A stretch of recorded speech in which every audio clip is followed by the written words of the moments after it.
All right, so let's talk about wearing multiple hats for your business. That seems to have become this badge of honor for certain business owners.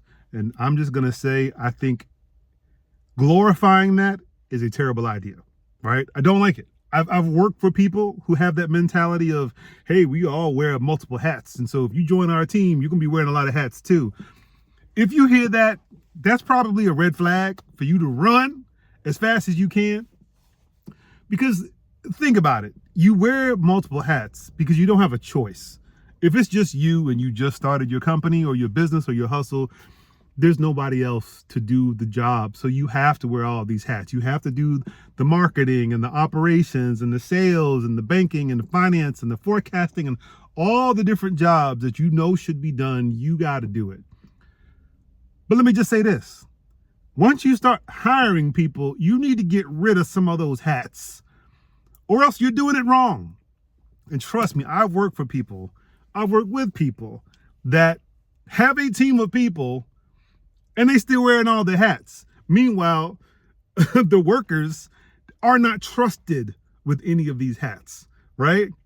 And you know what happens in that scenario? Those workers quit. They won't stick around, because why would you work for someone who doesn't believe in you, right? Your job as a business owner is to wear the hats at first, and then as you get contractors or employees or people that help you on a seasonal basis, whatever, you give them the hat and then you trust them with that hat so you can do other stuff, right? Don't have someone on your team, in your staff, on your independent contractor group, and then still try to wear all the hats, because they're adults. Why did you hire them if you didn't trust in their abilities to wear the hat? Okay? All right, so this is what I want y'all to do. So if you're at the beginning, I want you to list out all the jobs that you need to do for your business, right? They're not all going to be the same. I mean, they're generally going to fall in the same marketing, operations, sales, right? But depending on what you do, it might be slightly different. What I want you to do, list like the 5 core jobs, right? Sales guy, operations person, payroll person, whatever. Like, list out exactly what you need to have done on a day-to-day. And I want you to name it, right? Name it, and then write a job description for each person, okay? So 5 core jobs: sales, operations, finance, like basically the money, right? The banking, right? Money that comes in and goes out, finance, operations, sales, and then like marketing, right? And like one other thing, right? But just list them out like major headings and then write a job description for each one, right? So if that fictional person were to come in and work for you tomorrow, they would know what to do from 8 a.m. to 5 p.m. every single day.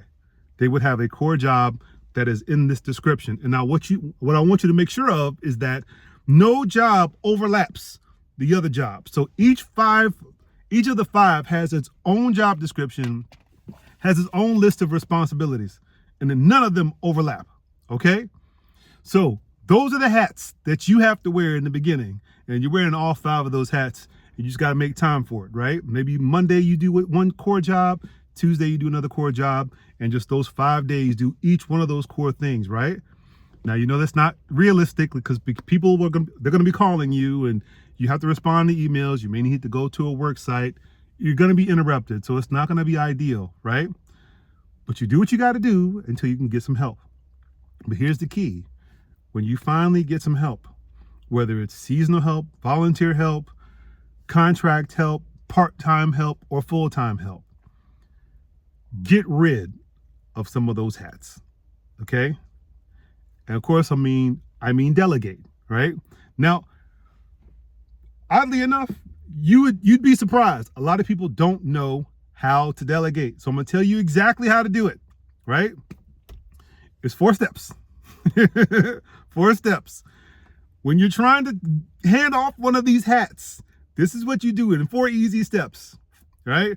The first time you do it and they sit right next to you. You do it, they watch, okay? Do that a couple of times to where they have an understanding of what you're doing. They can ask questions. There's no pressure to do it.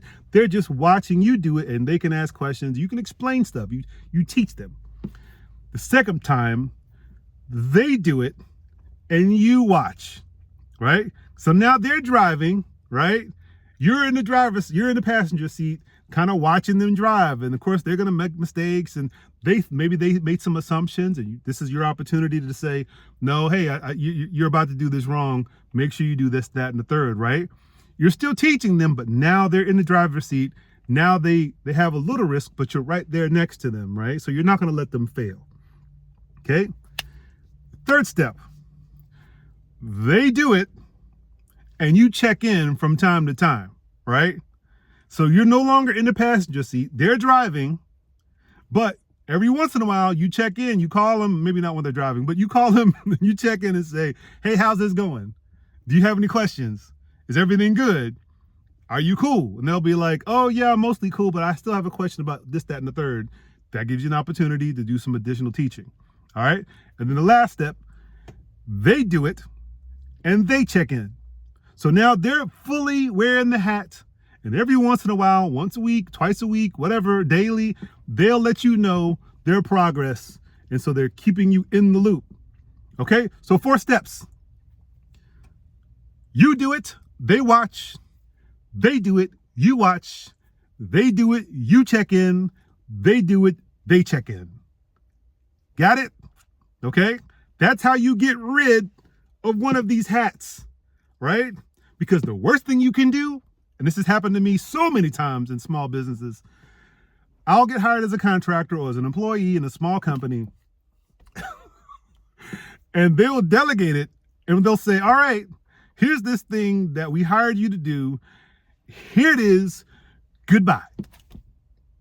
And they just walk away. And they're like, and I'm like, okay, what am I supposed to do? Well, no, you have the qualifications. You know how to do this thing. I'm like, yeah, no, I know how to do this thing at a high level, but I don't know how you do this thing. So how do you do it? How do you want me to do it? Or do you just want me to just make up something and then just do it? Well, no, just, you know what you're doing. And then I'll go off and do it. I come back. It's wrong. They have all this critiques about what I should have done first and all that stuff. I'm like, well, why didn't you tell me that at first? Right? If you've ever worked for somebody that delegates something to you, but doesn't teach you how to do the thing, and then they're mad about your results, you know how frustrating that is. And you know you're probably not going to stay there for long, right? So you don't want to put that experience in the minds of your employees or your volunteers or the people who are helping you. Make this thing clear. Let them do it with you. Basically, do it like you're teaching someone to drive, okay? And then eventually you trust them enough to know that you don't have to be in the car. You just want them to check in from time to time. Just keep you in the loop so you know what they're doing in general, right? But if you hired someone who's capable and confident and competent, then you shouldn't have to always be in the car micromanaging them. Because if you're doing that, if you micromanage a competent person, they will leave, okay? All right, cool. What else am I gonna talk about? Yeah, so the most important thing is the hat, the whole wearing the multiple hats thing. I don't want you to glorify it, and I don't want you to try to make it this acceptable thing, right? Because if you do it too long, you'll normalize it, and you'll never break out of wearing all those hats. And so when you finally do get help, you don't know how to delegate, you don't know how to get rid of those hats. And basically, you'll let the day-to-day of your business suck you into feeling like you can never give up that responsibility. So even though you're getting more people to help, you're still focused on trying to do everything yourself, or you feel like you have the final say-so or the final, you know how to do it the best out of all your employees. That's bad, okay? You don't want to be the superstar of your team. You want the other people to be the superstar so you can actually go do other stuff, whether do sales stuff, do stuff that you haven't really been doing for your business. Maybe go out and get some customers, or maybe just have some more free time with your family, okay? So when it comes to these hats, you don't want to be the superstar as the business owner. Hire superstars. Let them get all the credit. Let them do good things. Like, just have them keep you in the loop, okay? All right.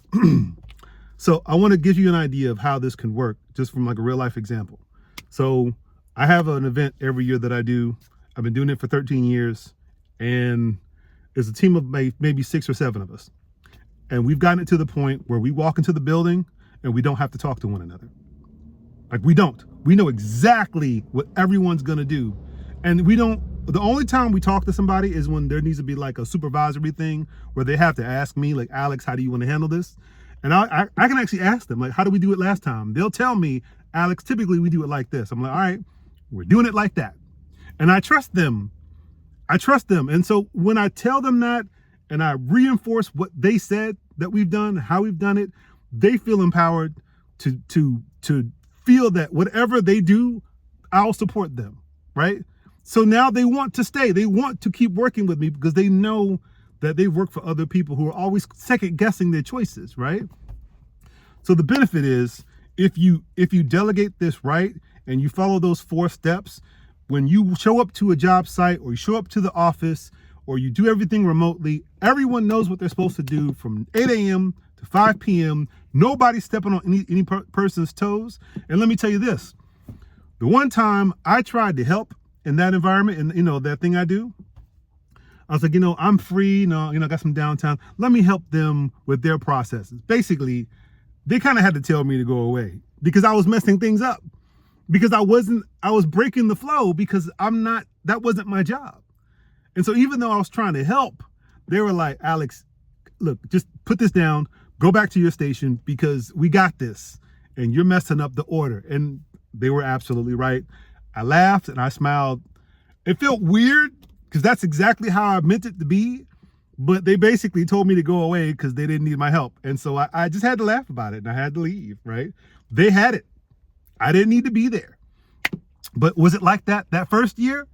Absolutely not. Everything was bad. It was like miscommunication. I was making all these decisions. I was buying new equipment. I was the only one who knew how to use that equipment. And I just expected them to know how to use it. And then they were like stumbling with it. It was bad, right? And so we all sat down. We went to dinner. And we're like, okay, what can we fix? And as a team, we figured that thing out. And they all basically said, look, if I'm going to be here, you need to trust me to do my job. Is this my job? And I'm like, yes, this is your job. All right, let me do this thing. And until I mess up, don't try to intervene. And it was tough as a business owner, but I had to agree. They were right. So we'll wrap it up there because we're getting kind of long as usual. But if you have any questions, just, what to do. Put them in the comments and I'll talk to y'all later. All right. Bye.